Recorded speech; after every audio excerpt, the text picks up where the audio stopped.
আসসালামু আলাইকুম এভরিওয়ান, স্বাগতম জানাচ্ছি আমার নতুন একটি ভিডিওতে। তো আজকে কথা বলবো আসলে আমাদের বাচ্চারা যে কী পরিমাণ অনলাইনে আসক্ত হয়ে গিয়েছে। কিছু কিছু ক্ষেত্রে নিউজ দেখা যায় বিভিন্ন ডক্টর যারা রয়েছেন তাদের কাছে চিকিৎসাধীন গেলে তারা আসলে এইসব ভিডিওগুলো সোশ্যাল মিডিয়াতে ছেড়ে আসলে অনেককেই সচেতন করে। তো সেগুলোতে দেখা যায় সচরাচর যে আপনার বাচ্চারা এমন কি বলে আসক্ত হয়েছে মোবাইলের প্রতি। তো তারা আসলে বাবা মা পরিবারের আত্মীয় স্বজন তারা ডাকতেছে কিন্তু তারা সাড়াই দিতেছে না। তারা এই মোবাইলের প্রতি গেমস খেলতেছে, রিলস দেখতেছে, একটার পর একটা স্ক্রল করেই যাচ্ছে। এই হলো অবস্থা তাদের। তো তার খাওয়ার কোনো চিন্তা নেই, হ্যাঁ, ঘুমানোর কোনো চিন্তা নেই। ঘুমানোর মধ্যেও দেখা যায় যে তারা এইসব জিনিস চেঁচামেচি করতেছে, ঘুমের ঘরে এইসব জিনিস কথা বলতেছে। তারপরে আপনার একটা মেন্টালি তার ভেতরে আসলে এমন সিস্টেম তৈরি করা হয়েছে মেন্টালি, সে আসলে সেটার ভিতর থেকে আর বের হতে পারতেছে না। একটা গেমস যদি প্রতিনিয়তই খেলে তো সে ওই গেমসের ভিতরেই থেকে যাচ্ছে, আসলে ওইটার ভিতর থেকে সে বের হতে পারতেছে না, এমন একটা অবস্থা তার। তো খুবই খারাপ অবস্থা আমাদের বাচ্চাদের।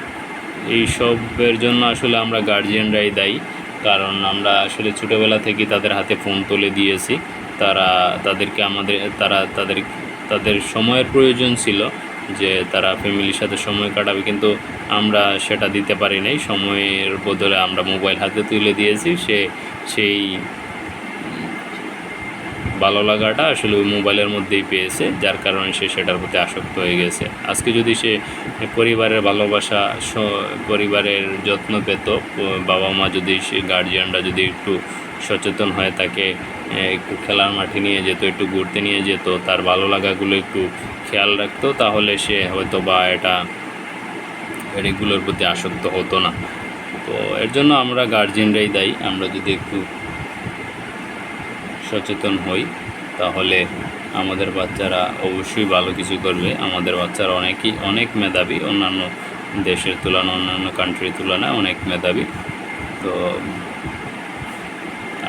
আমাদের সবার উচিত বাচ্চাদের একটু সময় দেওয়া, বাচ্চাদের প্রতি একটু যত্নশীল হওয়া, তাদের খোঁজখবর রাখা, সব সময় তাদের সাথে কথা বলা, তাদেরকে ঘুরতে নিয়ে যাওয়া, প্রতি সপ্তাহে মাসে একবার তাদের ঘুরতে নিয়ে যাওয়া, তাদের ভালো লাগাগুলো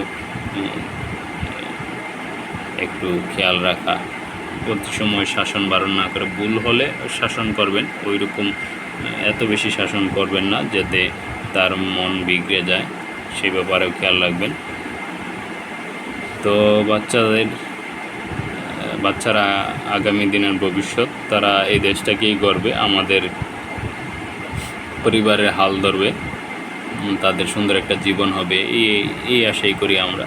তো সবাই বাচ্চাদের প্রতি যত্নশীল হবেন, এই আশা করি আজকের মতো বিদায় নিচ্ছি। সবাই ভালো থাকবেন, সুস্থ থাকবেন। আল্লাহ হাফেজ। আসসালামু আলাইকুম।